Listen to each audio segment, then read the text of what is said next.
Am I the a-hole for taking back our groceries that my wife gave to her sister? Original post. My wife, 30, has a younger sister, 28, with 4 kids. My sister-in-law is a married stay-at-home mom, and her husband, 31, works 35 hours per week. Money's tight for them, but they still go on annual vacations, drive newer cars, etc. My wife and I keep separate finances, except for a joint credit card and household bill. I also do most of the grocery shopping. This is relevant for later. A couple years ago, I found out my wife had been buying groceries for my sister-in-law in our joint card, about $150 to $200 per month for a few months. She said that her sister had come to her saying they were tight on money and that she needed help feeding their kids. This about a month after they had got back from their most recent vacation in Mexico. I told my wife in no uncertain terms that I am not supporting their family. She argued with me, saying that we could more than afford it. I replied that I don't care if she wanted to support them, but that's her business. My wife stopped buying them groceries in our joint card after, but I'm sure she told her sister, because sister-in-law has been standoffish since. In the last few months, grocery costs have been increasing thanks to inflation. So as a cost-saving measure, I bought a whole cow for about $4,000, which works out to about $9 per pound and will last us more than a year. And my wife and I split the cost. Yesterday, I went to the freezer to pull some steaks and saw the amount of beef was visibly lower. I checked our security cameras and saw my wife leaving the house with a big box. I texted her demanding to know if she had taken a bunch of our meat to sister-in-law, and she replied yes. I grabbed sister-in-law's keys as we have a copy, drove to their house, knocked on her door, and when sister-in-law answered, I told her that I was taking back what my wife brought over. Sister-in-law protested, saying I was taking food out of her kids' mouths. But I said I don't care. She already had one roast in the oven. I went to their freezer and they had about 40 to 50 pounds of ground beef, steaks, and roasts from our cow, including a couple prime rib roasts. I grabbed it all except the roast in the oven and drove home. My wife yelled at me, saying she couldn't believe how selfish I was, and that sister-in-law called her crying. She also said that she paid for half of it, and so she could do whatever she liked with it. I yelled back, saying you don't get to decide to give away anything that we pay for together, and said she acted like a sneak thief for doing it behind my back. My wife is still angry at me and says until I apologize to her sister, return the meat that I took back, and apologize for calling her a thief, she won't speak to me. I may be the a-hole because my wife pays half the groceries. Now for the top comments before reading the update. I think that sister-in-law is lying to your wife. They take vacations. How does your wife not see that she's playing her? Next, if she's really hurting for food, there is help out there. Not the a-hole. But you shouldn't have called your wife a thief. She was, in her mind, helping. His wife is stealing from his family. She is a thief. It's her family too. Then she shouldn't eat anything at home, since she is giving away her share of it. If she wants to help that much, use her money. Opie said they have separate finances, not with the household. Being charitable with someone else's money is so much easier. Not the a-hole, but at this point, I would get another fridge and lock it with my own food and go separate on groceries as well. Not the a-hole. Die on this hill if need be. At least you'll have more cow to eat. Agreed. You're not responsible for their family, especially when they can afford other wants, not needs. Yep. The fact that sister-in-law can't afford basic groceries but can take full-on trips abroad shows she actually has the money to afford groceries, but has made a decision not to as she knows she has a backup. A little harsh for calling his wife a thief, but I would not budge on not helping with food. Maybe find all the resources that can help feed their family for them that doesn't affect yours. Just because you can do something doesn't mean you should. And this is that case while sister-in-law's family is spending unwisely for their financial situation. Now for the update. Thanks for all the comments/suggestions/criticisms. Regardless of the vote, consensus is my reaction and behavior was suboptimal, which I agreed was. I apologized to my wife for calling her a thief, and that I would apologize to her sister for going over to her house in a huff and upsetting her, but said I won't apologize for taking back the meat which we paid for jointly. I laid it all out and said that my position on me not buying groceries for their family hadn't changed. I said her husband only works 3 days a week, 12-hour shifts, and if they're struggling for food, he needs to pick up more shifts. I also said taking vacations and having new cars is a luxury they can't afford if I have to pitch in to pay for their food. As some of you suggested, I asked my wife, why aren't you buying groceries with your own money if you want to support them? My wife responded she's been buying them groceries for the past couple years with her own money because they're up to their eyeballs in loans and credit card debt. But inflation means their groceries have been costing her more and more. She then admitted to putting some things in our joint credit card in the last few months in smaller amounts than 2 years ago, so I wouldn't notice. As for the beef, sister-in-law called her this past weekend crying, saying they needed help to the end of the month with food because one of the kids broke their iPad, which they used to keep the kids entertained, and so they replaced it. She didn't ask me about taking them beef because she knew I would say no if she told me about the iPad. I didn't think I would notice since we have so much beef. She said I have no idea how hard it is to raise 4 kids, and they need an iPad. I told her we need to go see a counselor because we're on different planets if she thinks an iPad is a necessity. So yeah, we're going to do therapy. Until then, I'm sleeping in the basement. To answer some common questions, why doesn't sister-in-law's husband work more or sister-in-law get a job? He does shift work 3 days a week, 12-hour shifts. He likes it because it frees him up to spend more time with the kids. Sister-in-law has never had a job beyond serving as a teenager. Why don't you put a lock on your freezer? I would like to stay married, and I'm certain if I did this, I wouldn't be married for very long.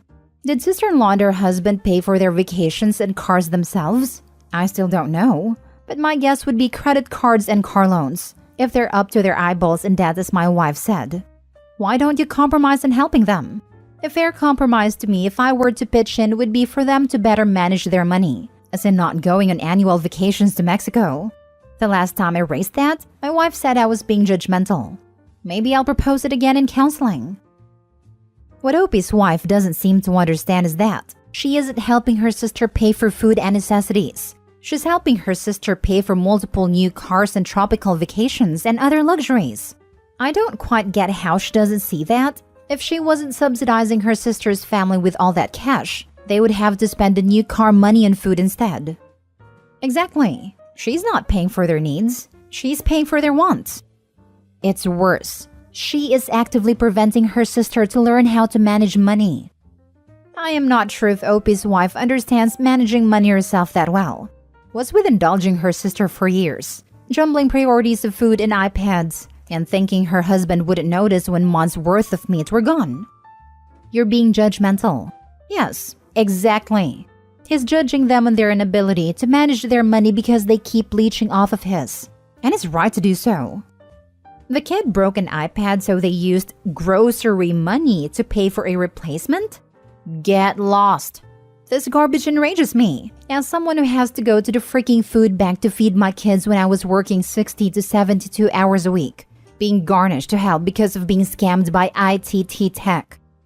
Not only that, but husband specifically works less to spend time with the kids. Yet they need an iPad to keep the kids entertained? None of this makes sense. A friend's brother and his ex are the type to let their kids have unrestricted tech access so they don't have to bother parenting. And the parents are on their own phones, /computers, /consoles 24/7 when they are not working. Not that they can keep a job for long anyway. I feel bad for the Opie though. Wife is enabling this horrible behavior because the sister is guilt-tripping her through the kids. Next story. Am I the a-hole for calling the cops and causing him to be taken in for taking my car and using it while I was sleeping?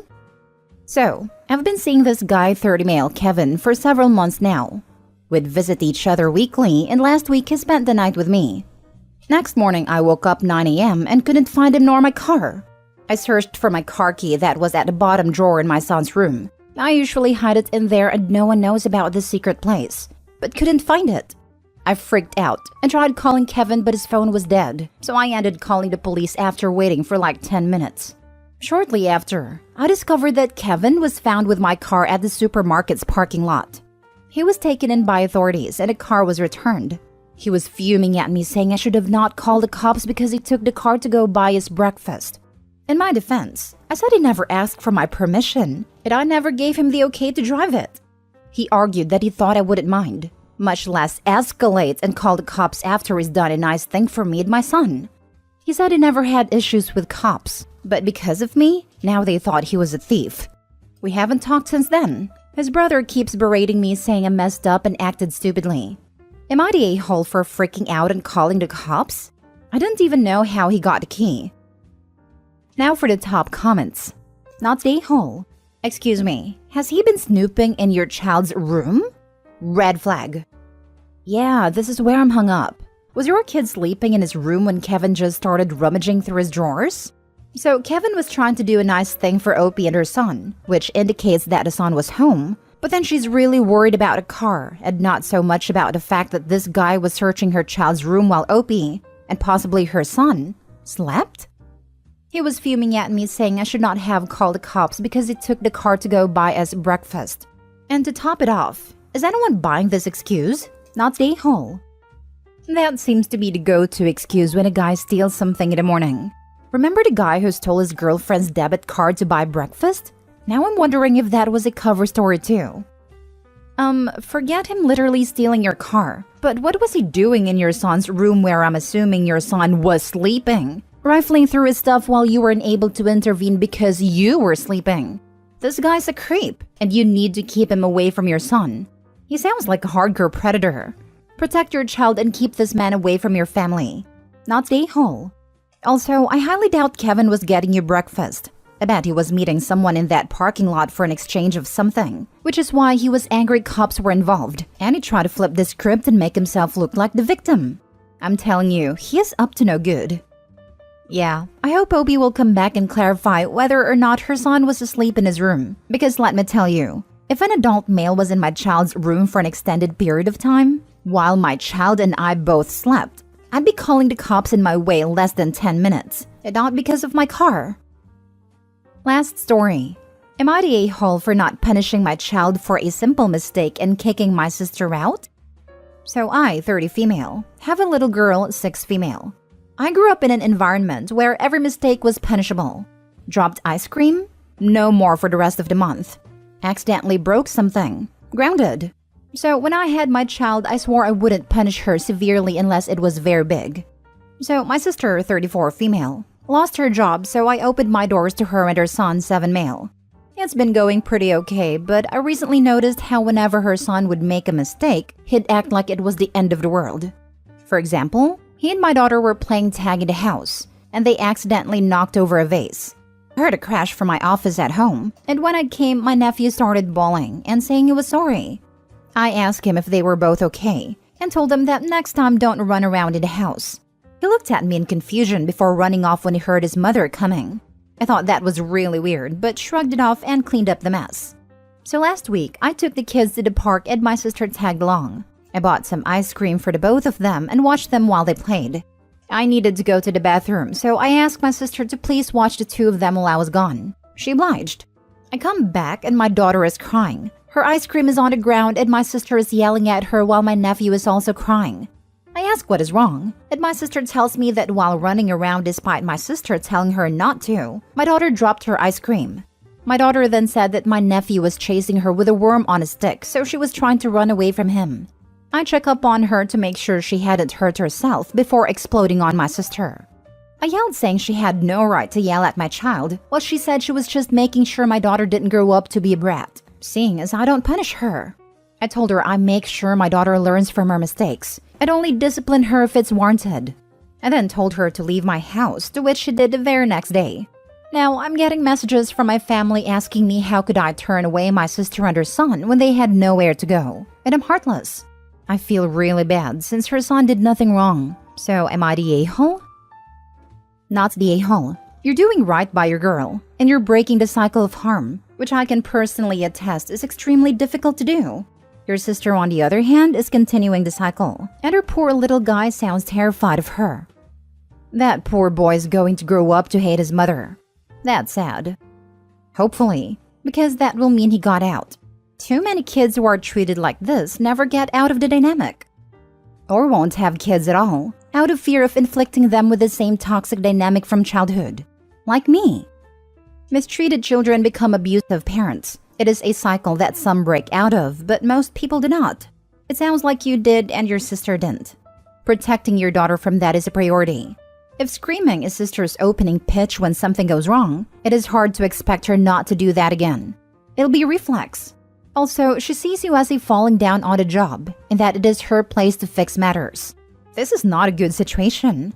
Normally, I detest support family no matter what arguments, but you haven't described her as being someone you've avoided, someone you couldn't get along with. For the sake of your nephew, maybe try and talk to her. Hey, mom and dad may have not been the best at parenting. I don't want to repeat their mistakes. While you were here, let's try something different. Maybe you overreacted, but it was in defense of your daughter. I can't bring myself to call someone the a-hole for trying to be a better parent. I guess, see if there's a way to be a better sister without compromising that, not the a-hole. Saying most victims turns around and do it themselves is only perpetuating a stereotype that works to stigmatize victims. I'm not saying victims can't become perpetrators, but saying most do is wrong. It only makes things harder for victims. If you look it up, there's actually also research that shows victims as a child end up facing more of it as adults. This is what drove me crazy whenever people found out about my horrible mother and assured me that it wasn't really her fault. That's how her mother treated her, without knowing anything about the situation. My maternal grandmother raised me, was a saint, and was blamed by others for my mother's poor choices and behavior until she died. She probably blamed herself too when she did nothing wrong.